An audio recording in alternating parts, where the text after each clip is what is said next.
in the Indianapolis area. We are thinking of all of you in the most recent tragedy, and certainly all of you around the country that are connected or hearing about a lot of these situations.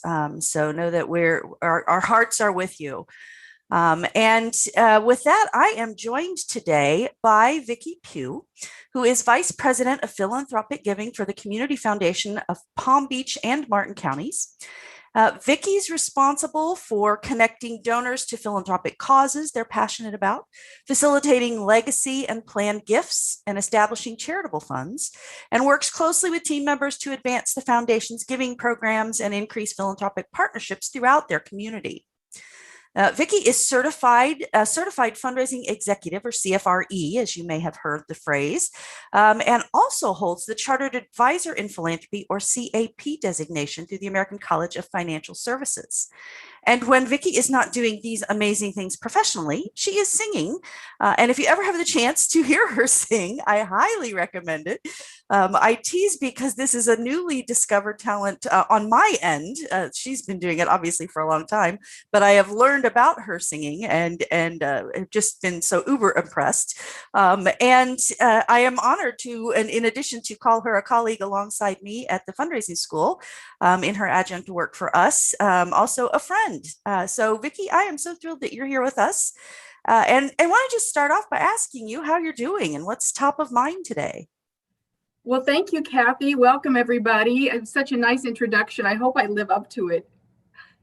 But I think what's on everybody's mind right now is how we are getting through this COVID period. I think some nonprofit organizations are getting back to work in offices. Some are starting to bring back programming that they couldn't, or if they ramped up services during COVID, they were certainly trying to figure out how to continue those, or those might subside while they build back the programs that they couldn't offer for a while. And all of that leads to a discussion on what's happening in philanthropy. There's a lot of speculation based on market performance. We know that's a key indicator for philanthropic trends. So we're all kind of wondering what's next year and the year after going to be like. So far, the predictions are pretty great. And we're going to talk a lot about donor advised funds, and we're seeing that as an increasing giving vehicle these days. But who knows? There's a new president in office. There could be some new tax reform. So all those things, Kathy, are on our minds.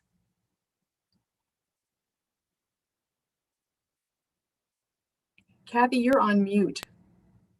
I am really good at that. Thank you. I had some other sound going, so I was trying to figure that out. Sorry about that. But I know, as you mentioned, we're going to talk a little bit today about working with foundations and specifically about specific funds that we can work through, donor advised funds. And I know you've been so kind as to prepare a little information for us. So why don't we start in there? And as Vicki shares her screen, I'll remind everyone to send in your comments or questions in the chat box. And we will definitely take those in and address those as we can. All right, well, here, I thought it might be good just to frame our conversation before there are questions about donor advised funds. Just give a little background about trends, what they are, and how, as fundraisers, we can leverage support from donor advised funds. So I want to answer 3 questions today. Why is everybody talking about donor advised funds? You know, it's in the news all the time. You can hardly pick up a Chronicle of Philanthropy or read it online, or Philanthropy Today, or even many of the news feeds from the Indiana University Lilly Family School. Philanthropy has information about DAFs. I'll talk a little bit about what the advantages are of a DAF to the donor, and also what everybody wants to really work on in the nonprofit sector is how do we raise money from DAFs. So I'll start with some data here. Let me get the people off the screen here. Why these are so popular, why DAFs are so popular. This data is from the 2019 National Philanthropic Trust study on DAFs. They report that DAFs are the fastest growing vehicle in philanthropy and the most active philanthropic vehicle right now. So no surprise that we're all talking about them and thinking about them. Grant making from DAFs to qualified charities totaled $27 billion in 2019.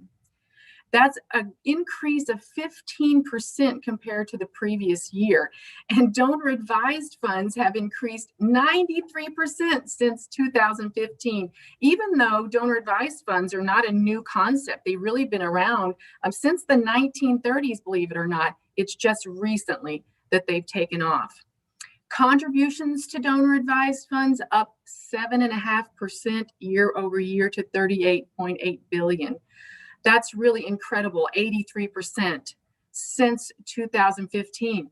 And if you look at the Giving USA data, this represents about 9% of all giving in the United States is going into these grant-making foundations and into donor advised funds. So it's a really exciting area for us to keep our eyes on and to leverage. Charitable assets in donor advised funds grew from $122 billion in 2018 to $141 billion in 2019. That's over a 16% increase. You know, when you're thinking about your fundraising every year and you're making goals, and you might look at a 3 to 4% increase. I mean, 10% is a big increase, right? Think about this, 16% more money is coming into DAFs year over year. And wait till we hear about 2020. I have a little bit of a preview here in a minute, but I will tell you that DAFs are even stronger in 2020 than they were in 19. The number of individual donor advised fund accounts up 19% from 2018 to 2019. So there are about 873,000 donor advised funds in the United States. That's a huge number. And that probably doesn't include all of them because these are survey numbers and we don't have 100% participation. Average donor advised fund size is 162,000. And that's really important to think about because when you look at some data from foundations, you can see that's a very different type of giving vehicle.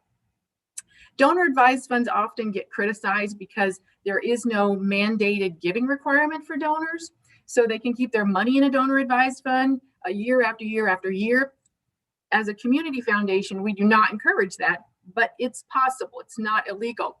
However, all of the research shows that donor advised fund holders do give generously. In fact, the average payout rate from donor advised funds has been above 20% every year on record for donor advised funds. If you compare that to a foundation, foundations are required to give 5%.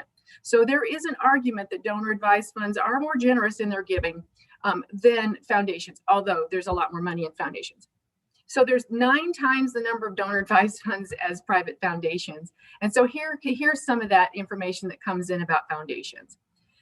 $141 billion in assets are held in donor advised funds. $1 trillion is held by independent foundations. So yes, big difference between private foundations and donor advised funds.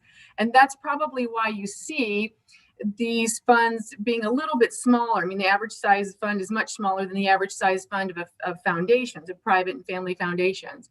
And that's because foundations have a lot of requirements, you know, auditing, and they have administrative requirements that donor advised funds don't. So if you're going to set up a foundation, you pretty much want to have a pretty significant amount of money in there. We always talk about that 10 to 20 million threshold to actually establish a foundation. Less than that, a donor advised fund might be a better opportunity. And then that last point there, grants from donor advised funds were $27 billion in 2019. $54 billion went out in grants from foundations. So nice comparative numbers, just frames the conversation.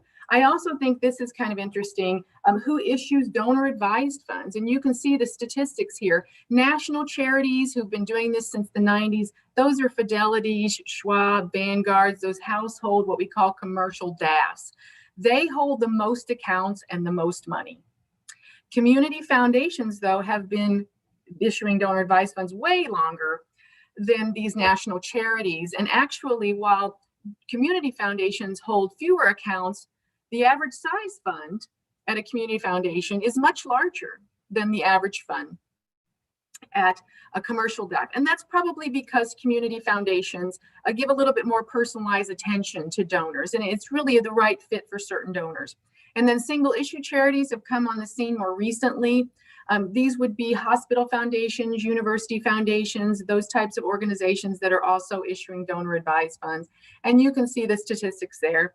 lots of accounts, lots of money, and a larger average size fund than these commercial DAFs that I just mentioned.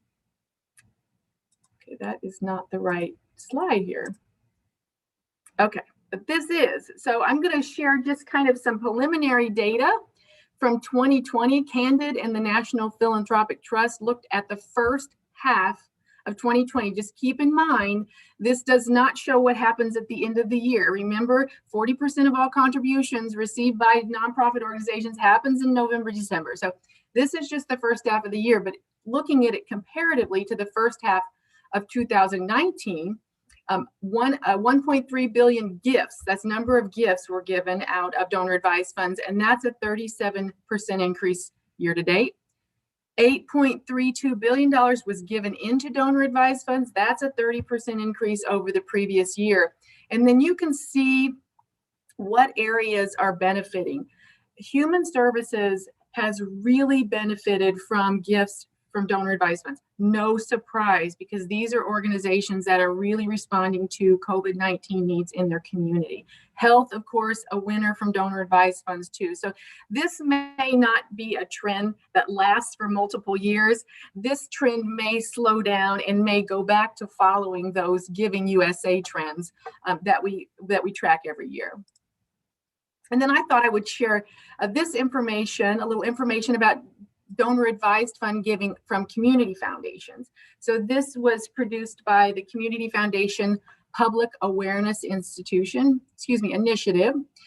Giving from donor advised funds at community foundations in the US, out of those surveyed, $7.7 billion went into donor advised funds at community foundations, 6.7 billion came out, and that compares to 4.7 out in 2019. So donor advised funds at community foundations are giving on average 40% more grants than they did the year prior. That's a lot more grant making. And I can tell you from our community foundations perspective, especially in the months of March, April, May, our grant making exploded.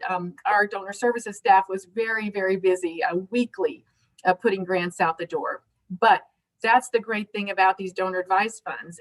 They can give to nonprofit organizations immediately. So we were there and many others were there before federal dollars actually filtered into the nonprofit community. And then that acronym CFPBMC, that's our community foundation. Thought it might just be fun to show you. These are our stats that compare to the national stats. So our grant making up 38% year over year. So we're tracking very similarly to most community foundations through their DAF grant making. Now, I know this is going to be a review from you for all of you or many of you, but if you don't really know exactly how a donor advised fund works, I thought maybe it'd be good for us to just share a little information of what it is, how it works, and why it's popular. So a donor makes a tax-deductible contribution into a fund at a community foundation, at a commercial DAF, or at a single issue charity that issues donor advised funds. They get the deduction immediately when they make the gift. That money is invested by the community foundation or the commercial DAF fund or the single issue charity. And that investment is actually administered by the issuer. Then when the donor is ready, they let us know, or they let their DAF sponsor know that they wish to make a grant into the community. Then we facilitate that entire grant. We write the check, we write a letter, we send that to the nonprofit organization, and the donor doesn't have to worry about that administration. And that makes it a lot easier. Donors also use these vehicles for legacy funding and legacy planning. You can make a future contribution to a DAF. A lot of people don't know that. Somebody can put a bequest in their will. They can put their donor advised fund as a beneficiary of a charitable remainder trust. That future trust is set up already there's a fund set up already to receive that.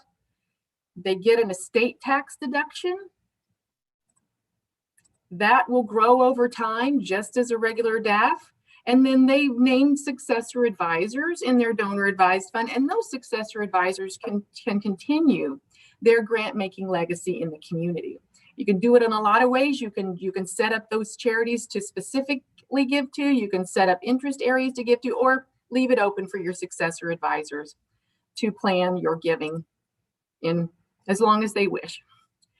Now, these are the kinds of things that donors can put into their funds. Again, this is popular. Lots of different assets can go into a donor advised fund. Even complex assets, even pre-IPO stock or C Corp stock or some things like that can go into a donor advised fund. Again, popular with donors, also popular at community foundations and single issue charities because we have processes in place to handle these complex assets. So the advantages of donor advised funds, these are what donors tell us. This is what we see all the time. It's a powerful philanthropic planning tool. I scratched the surface on those two illustrations. Donor advised funds are pretty flexible. We are very flexible. Every donor has specific needs. And so we can flex these donor advised funds a little bit to meet the donor needs. We have a board member who calls a donor advised fund a twofer for philanthropists because you're making a tax deductible contribution into your donor advised fund. So you get lots of love from that organization or that is actually issuing the donor advised fund and administering the donor advised fund, but then you also get to give it away again. You get to give it to any of the charities of your choice. So you're kind of getting a twofer when you set up a donor advised fund. I always tell people you can experience the joy of giving. You don't have to worry about the administration, just experience the joy of giving. And I think Hank Rousseau would be proud of that. You have one tax receipt, right? You get one tax receipt for your gift to your donor advised fund organization. And then you don't have to worry. You might give 50 grants out during the year to nonprofit organizations that you support, love, you've supported for years, but you only have to hunt down one tax receipt. And that's from your DAF issuer. Many people, as I mentioned before, love to work with DAFs at community foundations because community foundations know their communities. They know the landscape of the nonprofit area. They know nonprofit organizations. They're, oftentimes in contact with nonprofit organizations. So if you're not exactly sure kind of what organizations in your local community do the kinds of things you're interested in supporting, you can talk to the DAF issuer and get some assistance with that. No payout requirements. I mentioned that before. You can leave your money in their DAF. You can bunch up the money over a couple of years, keep it in there, make one big gift 3 years from now. A lot of people use it in that way. Your alma mater is going to have a capital campaign. You want to make a big gift. Keep throwing some money in your donor advised fund. After a couple of years, then you're ready to make that large gift. We're seeing it as a redomiciling vehicle. So we have a lot of people from the northern states moving to Florida, and they are claiming residency here. And one thing that the IRS definitely looks at for residency is where you're spending your charitable dollars. If you move to a new community and you want to become a resident there, but your giving is going outside of that community, that's a red flag. So we have lots of people who are redomiciling here. They don't know the nonprofit landscape. They're talking with us, setting up donor advised funds, and then we're helping connect them with charities locally. Donor advised funds can give donors a lot of privacy, and we have to respect that. Some donors don't mind being public about their giving through their donor advised fund, but some do it anonymously. And so that way, they kind of have the screen of the donor advised fund issuer kind of in front of them so they can be behind making the grants, but they're not going to get a lot of people contacting them and being in touch with them to try to get them engaged in their nonprofit organizations. Investment growth, this is an investment vehicle. So people love that because community foundations, DAF issuers in general usually have pretty good investment returns, better than a savings account or a money market. These are pretty good investment vehicles. Our community foundation has a great track record of investment growth. So you're putting money into a vehicle that actually is earning money for you. We do have professional management of the asset, much lower than you would pay with a private foundation. Again, for some, this is much more feasible and attractive than a private foundation. You can mitigate tax advantages if you have a big event, a big liquidity event. You may face some capital gains tax. You can use a donor advised fund to offset that. And then stock gifts, just as they do to most charities, get the current market value. So you may have some low basis stock, but when you gift it and you get the tax deduction at the current value rate. So this is what we all have been waiting for, right? We want to be more proactive in learning about the donor advised funds that are supporting organizations in our community. We want to meet the donors. We have some great ideas that might meet their interest areas. So I'm going to just give you some tips that I've used as a fundraising professional. Now I'm with a community foundation. I'm kind of on almost the flip side of this equation, but I can also tell you some things that we like to see. So first thing I will say is look in your own backyard. And that means you probably have plenty of contributions that come into your organization from donor advised funds. And that's where you can start making some relationships. Most donors, not all, most donors will allow the DAF issuer, to share their contact information with you. It's usually a name and address. So when you get your acknowledgement letter that says, we are writing on behalf of Kathy Brown to support your organization from the Brown Family Donor Advised Fund. Here's Kathy's name and address. You can use that to cultivate a donor relationship with Kathy Brown. You can do all kinds of wonderful things we'll talk about in a minute. The other thing to do is make sure in all of your fundraising materials, not events, because you can't give to an event you can't buy tickets, anything with a tangible value that comes out of it, you can't give through your donor advised fund, but you can communicate through your materials that you do accept gifts through donor advised funds and you love working with donors that way. You can build relationships with DAF issuers, people like me, to help them keep your charity on top of their minds. Now, we don't want you to be a pest, okay? But you build a relationship. We want to get to know you. And I genuinely want to know what's going on in the community, because we do have donors who come to us and have, little idea of what they want to support. And I might be able to say, oh, are you interested in animals? Well, we have this really great partner. They are a no-kill shelter. They're expanding. You may want to get to know them. And then lastly, steward your DAF donors. Just as you do your regular donors, you can steward your DAF donors. So let's do a deeper dive into some of these things. I don't know why I put the dog here, but I will tell you, our marketing director says, if you got a dog, people will pay attention. So I feel like this is the part of the presentation where you want a dog in a bow tie.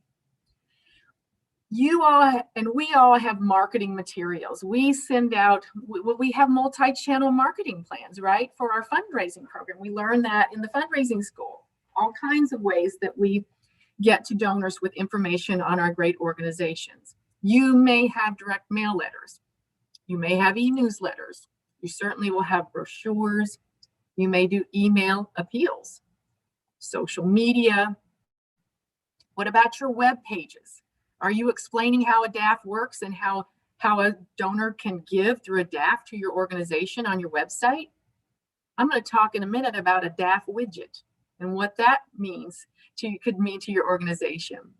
Do you have a page on your website that lists the ways to give or types of gifts, or do you have that language on a brochure?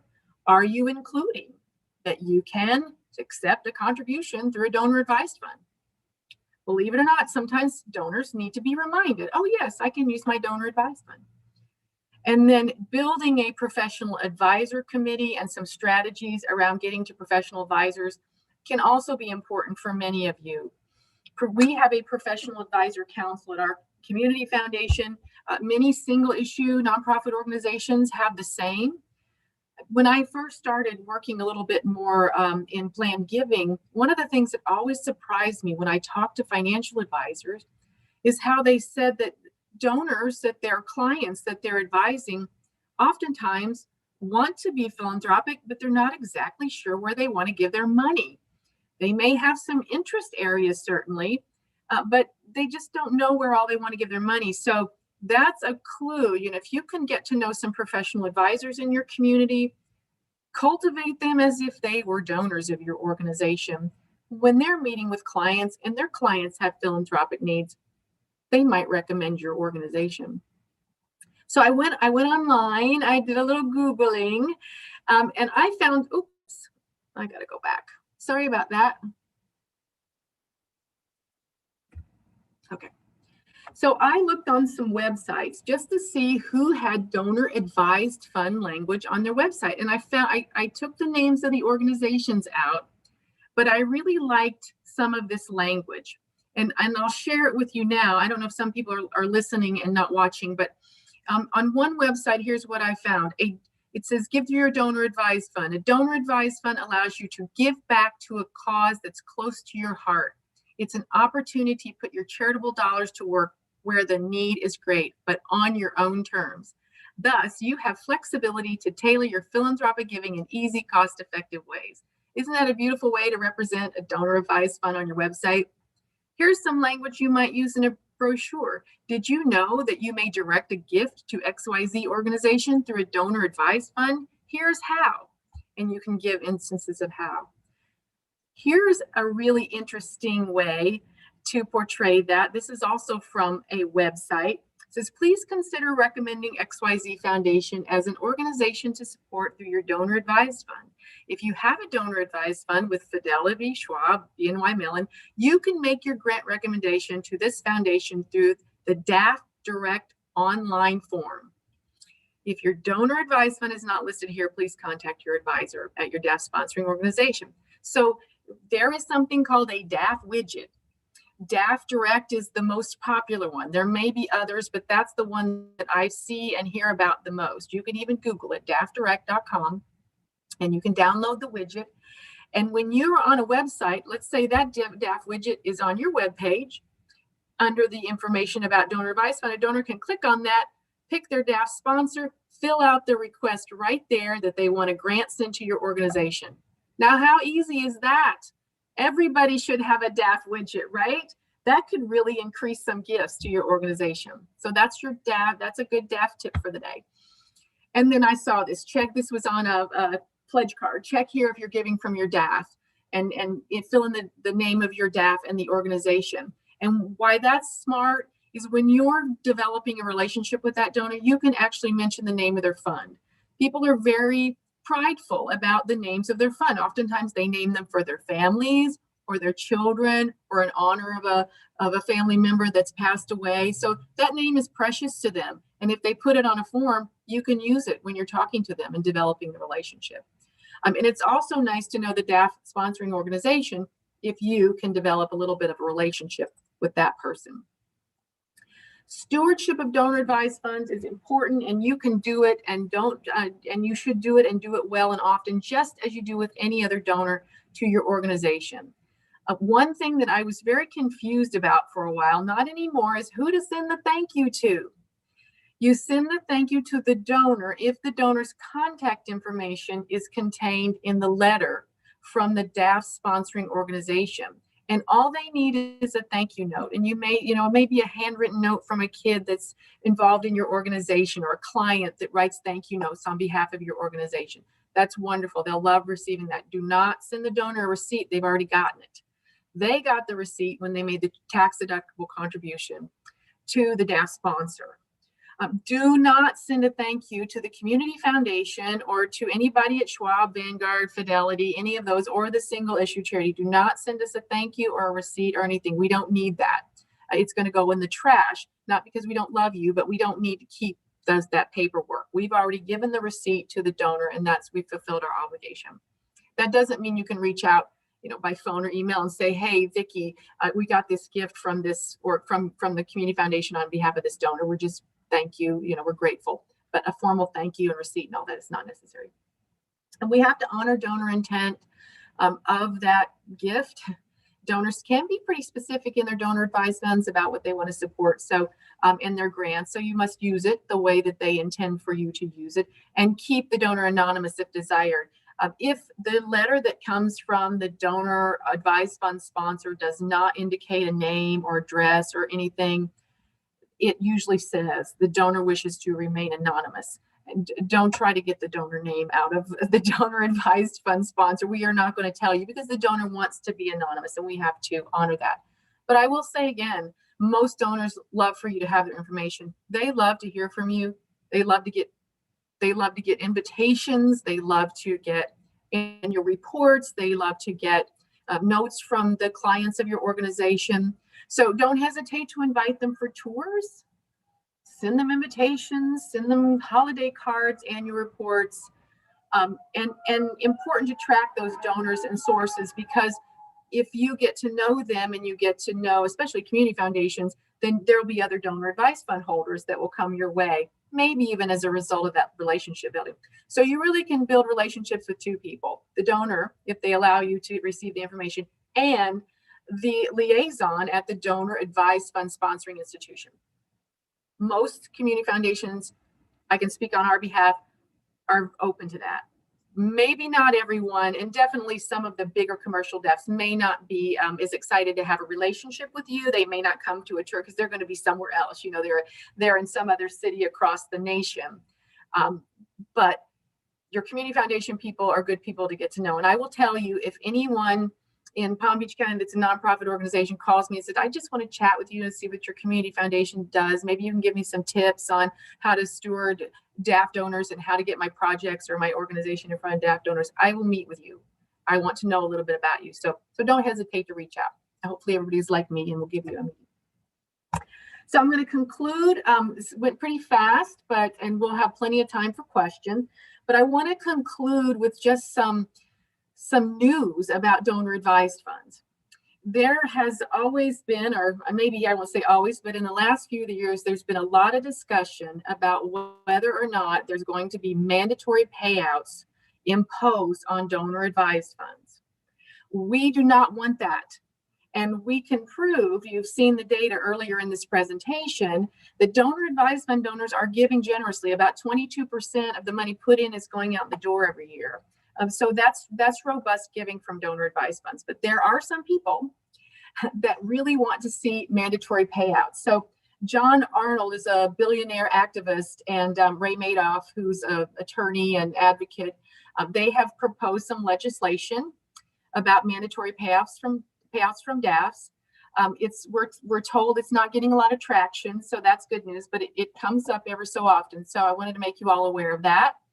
There's also some talk about some in the president's budget. The Treasury Green Book may also have some guidelines for giving from PF private foundations to donor advised funds. And that's something to know about too, just FYI. Foundations who have that 5% giving requirement every year, they can actually put that 5% in a donor advised fund. And then it doesn't have to be given away for you. It's unrestricted as far as how much you have to give every year from your donor advised fund. So you can see how that could be convenient for a foundation. Let's say they have to spend their 5% by December. They've spent all but $100,000 of it, and they're like, I don't know what to do with this. We don't have a grant that we want to make. We don't have an organization we want to support. We don't want to make a quick decision. We're going to put it in a DAF, and then we'll have a little more time to think strategically on how to give it away. So that's a little bit of a loophole that may be getting some scrutiny from the IRS. We'll see. And then there's a new Pandemic Response and Recovery Act that's significantly increasing the proposed above the line charitable deduction to $4,000 for single itemizers, $8,000 for married filing jointly. And that would include contributions to donor advised funds. The CARES Act did not allow donor advised contributions to be considered as part of that above the line deduction. But this new Universal Pandemic Response and Recovery Act does. So we're very optimistic about that. It looks good. It looks promising that will go through, and that will be very helpful. And that will encourage more people to give to their donor advised funds. I think during the COVID pandemic, some people bypassed their donor advised funds so that they could get the money to the community and also get this nice charitable deduction. And then I'm going to close with a movement that I've been hearing about and reading about. The hashtag is #HalfMyDAF. You can look it up. It's all over social, even online. There is a movement that's encouraging people to give half of the balances of their donor advised funds to charitable organizations this year to very properly and robustly respond to this time in our history. So that was a lot of information in a short period of time, and I would love to answer questions and hear from some of the people that are listening in today. Yeah. Well, gosh, thanks, Vicki. That you're right. That was a lot of information coming at us. And we do have a couple of questions that have come through. I have a list, and we have a few that were sent even ahead of time. So we'll start to work through those. But again, we certainly encourage all of you that are listening in to pop those questions in the chat. And we'll get through them. The first is asking specifically about the DAF widget. The question is, am I correct in assuming that that widget is free? Is this a free service? Just go online and look it up. I believe that you have some free use, but not, I think after over time you must subscribe to it. So I don't think it's totally free, but just go to that DAF Direct widget, just Google it and you can get all the information from it. Great, thanks. Yeah, it's a nice resource. I remember when they were we've played with a lot of those widgets in other areas, so this is a good one to know about. I'm always about finding ways to do things, not have to do all the work. So that's a nice way to a nice addition you can add to your website that can be really helpful. If you get one gift from it, right? If you have to pay a little bit, I'm pretty sure it's low cost. I haven't purchased it. I've used a little demo of it, so that's where I'm coming from. Yeah. Well, that makes sense. Well, good. So as you were talking through, like I said, I made a list of questions, and I want to kind of start with how do we in the nonprofit side identify donors who have DAFs who might be interested? You gave a few tips through the presentation, thinking about who have you gotten those from already. But if you're kind of starting from scratch, you haven't worked with any, or you aren't familiar with any donor advised funds gifts yet, how might you advise someone to learn more about those who do have them?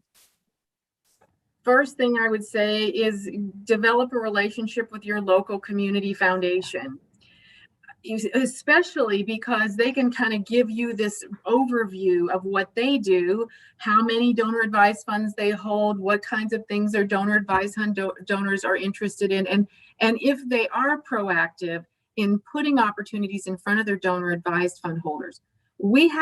Our foundation hasn't traditionally done that robustly, but we're now being a little bit more proactive and a little more aggressive in reaching out to donors who have donor advised funds with us, who have indicated an interest in learning about good projects that are coming around. So you may have a very unique nonprofit organization in a real specific niche category, right, or interest area. And we want to know about you, because what if a donor comes along and says, I'm new to the area, or I'm kind of changing up the way I give, I want to support this particular cause, and you are the organization that I know about that is that cause, I could hook you up. So I don't want to overpromise that either, right? Because there is a little bit of anonymity that donors wish to keep in conjunction with donor advised funds. But in general, a great place to start: get to know your community foundation and what they do with their donor advised funds, because there could be some intersections they lead you to. Yeah. And for those who have the charitable, like Fidelity or some of those kinds of donor advised funds, they may be, and I've learned from different participants or from different advisors, they may be a little less engaged, but they also may at times attend activities or events. So there is still an opportunity to get to know them, but maybe not at the same level you can with a community foundation. Yeah. The other thing I would say too to that is, all of us have peers in our nonprofit industry. Look and see who's doing it well. Yeah. Who in your community is getting a lot of gifts from donor advised funds? Maybe some of the larger charities that may be a little more sophisticated or have larger development offices that can really focus on that. If they're doing well, call them up and see if they would be willing to meet with you to help you learn how they're doing such a great job with donor advised funds. Yeah, that's great advice too, to stay in touch with your own network of folks, of colleagues, to find out a little bit more. Good. And it's we're really interested in the widgets. This is the DAF widget. It was DAF Direct, correct? That was I believe it's DAFdirect.com. So okay. even just Google DAF widgets and they'll come up. I think there's more than one too. So you want to, we don't want to endorse any, I don't endorse any widget, right? Okay. I just want to put that up there. No widget. Yeah. But I think there are a couple. Yeah. And that would give you a starting point. So that should be helpful. Good. It seems that in addition to, like building your relationship with the community foundation, that it would be helpful to start talking to, say, board members, volunteer committee members, and so on. Would you say that's another good way to get to know more about people who have donor advised funds and to get them kind of talking about that? Yeah. Yes. And once you get to know a little bit more about how a donor advised fund works, you can make a presentation or have somebody from your community foundation come in and make a presentation to your board. Boy, that would be really a good thing. They'll do it. I'll do it. In the spirit of, helping one another out. Because yes, your board members, you may not even know that your board members have donor advised funds, right? Just as I would look through your donor database too. You may not be getting funds from a donor through their donor advised fund, but they may have one. So that might be an interesting thing to survey. If you do any donor surveying, do you have a donor advised fund? And then you can call them up and see where their donor advised fund is, remind them they can give to you through your donor advised fund. So yeah, when I say look in your own backyard, it's really finding those people around you that you can network with and you can talk about it. As you say, Kathy, that's a great way to phrase it. Just start talking about it. And you'll be surprised at how many people actually use that as a philanthropic vehicle. Mm-hmm. Great. We had a few questions that came in early. That was a little bit of the focus of one of them. Another is looking for, let's see, board and foundation fundraisers and kind of how this all fits in. We'll tie it into the DAFs with special events. Now you mentioned there are some restrictions about DAFs and event activities. So, can you tell us a little bit more about that? Again, so donors cannot use their donor advised funds to purchase tickets or tables. So just think of it, an event, if they get in kind of a benefit that's close to the value of their gift, right? It's not tax deductible and they can't use their DAF. Now, we talk about this and we don't really like to do this, and this is not best practice with donor advised funds. So if you have signed kind of a combo package, let's say you pay $2,000, for $2,000, you get a sponsorship and you get a table and you get a goodie bag and, you get benefit. And so your nonprofit organization can say, well, $1,000 is really the value of what the donor receives, but $1,000 is a contribution to our organization. So we sometimes call that a split gift. That is not really like, the $1,000 that's actually deductible. It's kind of a gray area where that's allowed or not. Our recommendation is just, you can sponsor something. A donor can sponsor an event through his or her donor advised fund, as long as they don't get anything, not even 2 tickets, right? Nothing. So that gift, get that through their donor advised fund. Then if they want to get tickets or a table, they just can use a check, out of their checkbook to pay for that. Did that answer the question? Yeah, I think so. And then we have another one that came in. Are DAFs restricted to donating to churches? Can you only give to a 501c? So they can give to an organization that's a public charity in general. Not all are 501c3s, and most likely a church, synagogue, mosque, an incorporated religious organization can receive a gift from a DAF. So what happens is when a donor asks the sponsor, the DAF sponsor, to make a grant on their behalf to a religious cause or a church, mosque, synagogue, whichever one it is, or other, we vet that to make sure that they qualify. And there's just some certain things that we look for, the way they're incorporated and if they are considered a public charity. Usually it's okay. The same way we do have some government entities we will support on behalf of donors. They're not set up as 501c3s, but they are considered, it is considered for charitable benefits. So we have processes in place, I'll just say that helps us make that decision. Not all qualify, but most. And then a couple basic questions. You mentioned that if you've got 10 million or more, that may be the indicator that a private foundation makes more sense. But if it's under that, a donor advised fund may make sense for the donor. Do you have a minimum? How much does a donor need to start one? Now that depends on the donor advised fund issuer, right? Yes. We dropped minimums. We used to have minimums. You had to have a minimum, I believe, of $10,000 in order to open a donor advised fund at our organization. But it's been a trend to drop those minimums. We do have the way that we earn the money for the administration is we charge a fee on the donor advised fund. So our fee is in general 1% annually. That's taken monthly in 1/12 of a percent. Probably too much information, but well, I'm sorry, Kathy. Your question was as far as what was there a minimum, or what's an average? Maybe what's an average amount? Yeah. So we have a minimum fee of $250. Okay. Sorry, that's why I got in the fee. Sorry, like lost train of thought. That's okay. Into the details. Sorry. Yep. So yes, no minimum to put in there. Average, gosh, I'm not exactly sure what our average is. I bet our average fund probably is around the national average of around $100,000 or so. But we open funds for $10,000. We even have some for $5,000. And donor advised funds are also offering some flexible investment vehicles. And we have 4 different investment types that a donor can choose from: a long-term pool, money market, index fund. There's a couple that they can choose. So their investment will grow, based on the performance of those investment vehicles. But we also, in our foundation, and many others do this as well, we offer an individually managed account. So a donor can say, hey, I want to keep my funds with my financial advisor. I don't want to move them to the long-term pool or whatever type of fund they're investing in through the community foundation. I want to keep it under management with my people. And we can do that. They can leave their fund there. We just establish an account with their investment manager. And that's becoming very popular, as you can well imagine.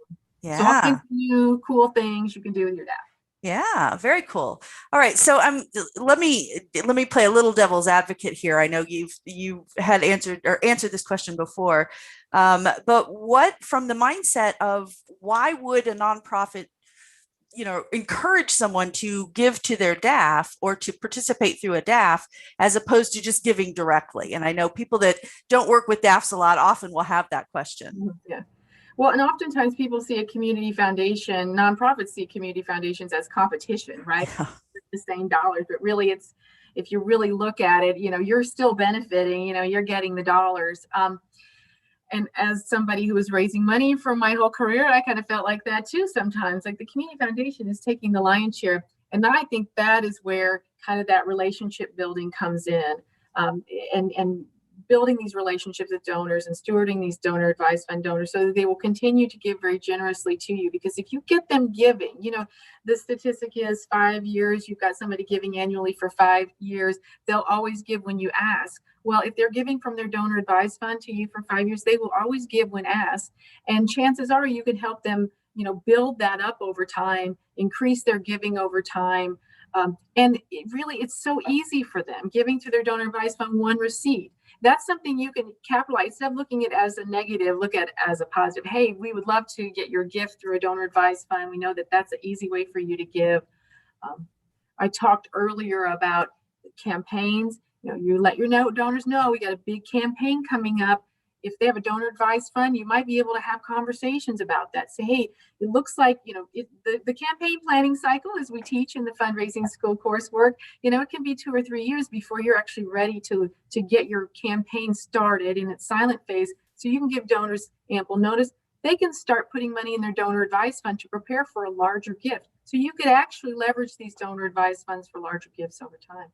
Yeah. Just some thoughts. Yeah. Well, and it's a way to, particularly for smaller nonprofits, it's less management. I mean, it from the receipt side and those kinds of things, because that's being taken care of. They can focus on the stewardship side. That's great.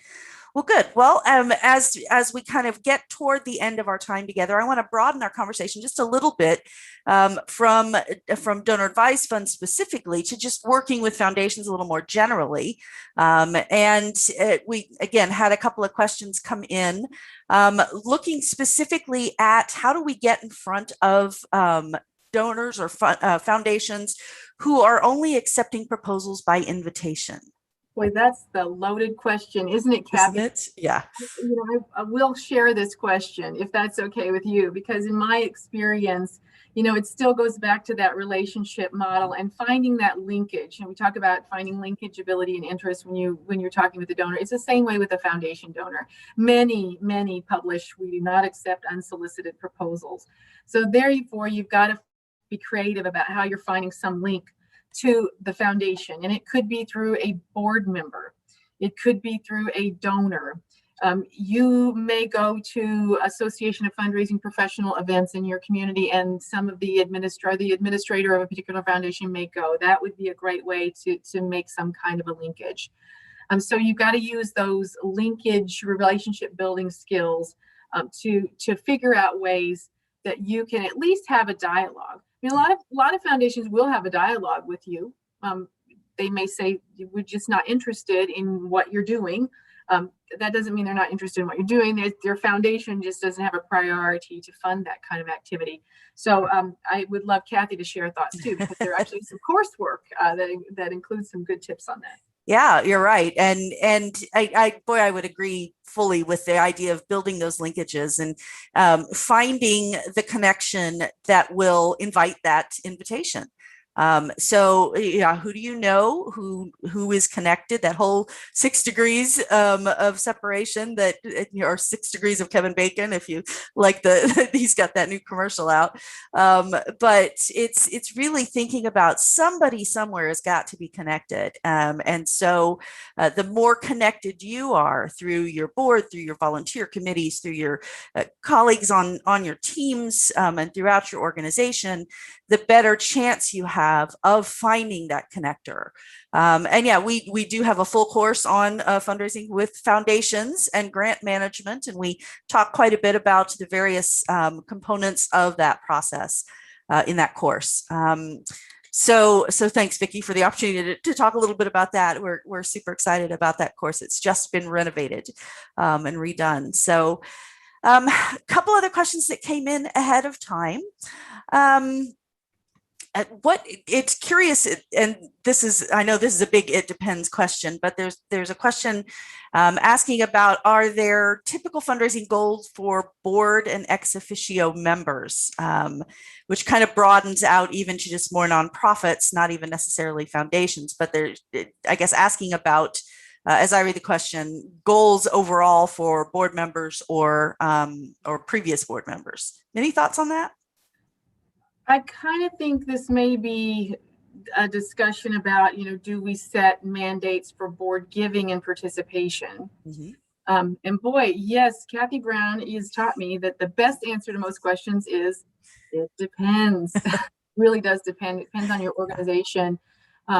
Because and I've worked for organizations where we had a mandatory gift level. And then you have this situation where there may be somebody who's really contributing something important to your organization. It may be free legal advice, maybe we're pro bono, you can call it free, it's pro bono work. You may have a marketing person on your board who's doing all of your design work and not charging you, right? But they can't make the $5,000 minimum contribution. So should they or should they not be a board member? You always kind of get into some gray areas there. I mean, in general, boards should have fundraising goals. There can be expectations set. We always talk about that. You need to have expectations, and before a board member says yes to getting on your board, they need to agree to those expectations.